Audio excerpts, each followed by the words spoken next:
жално и срамно на тия временски услови да се бориш. Значи земната горе на това слънце, а ти да се мачиш да произведеш роба, много роба и да тя вземат накрая без пари. Да не можеш да изкараш като първо, за да обстанеш, а не па да произведеш друго производство за следната година. Ти си млад. Ви има ли млади кои ще дали ова е порака да се остане на нивите? Не знам, еве младите ви има ли во Муртино робово там? Муртино млади може да ги изброиш на рака и другите околни села. Значи жално да се мачиш на тия години, да произведеш, а нема да вземаш пари. Значи земеделската работа равноправно с жена и мъж и дете. Дете от 3, от 5, от колко и да години. Нема на кой да го оставаш. Носаш го с тебе. Ке спи ли тука, ке плаче ли тука с нас.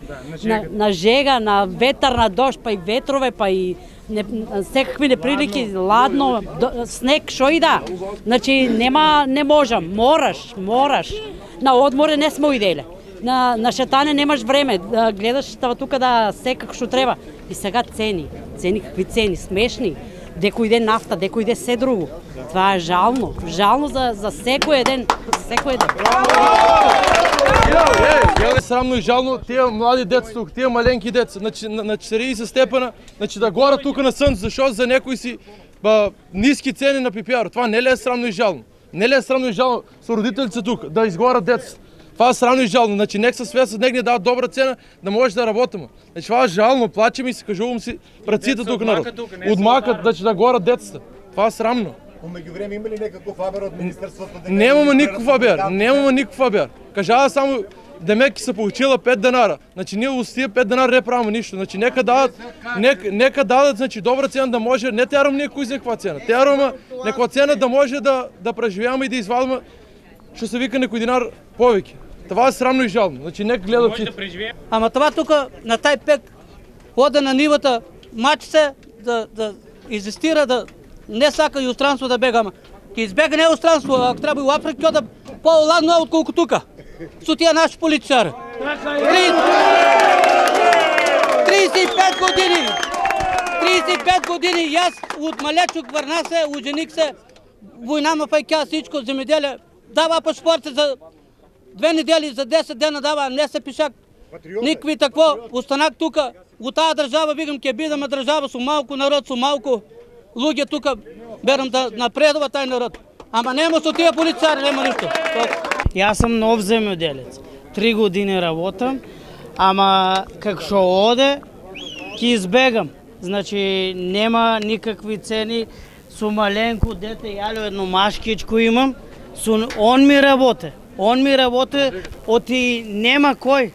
На жегата него го носам, ама ни министер, ни пратеници, кој имаше гласење, ида и од домена нуда, а сега кој треба да ни помогнат, нема никој. Значи без пари работим. Без пари, чисто без пари.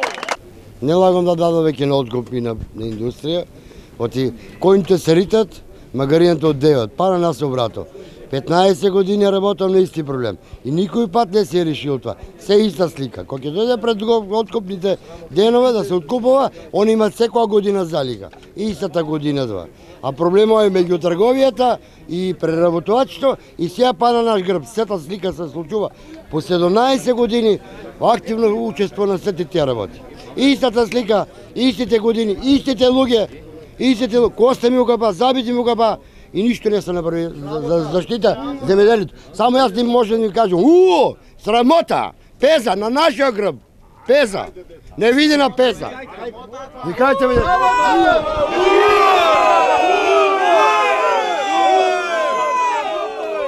Идемо да го поддржаме сет народ, за да ги покачат цените. От тия цени нигде не излезаме. Значи, само тонама.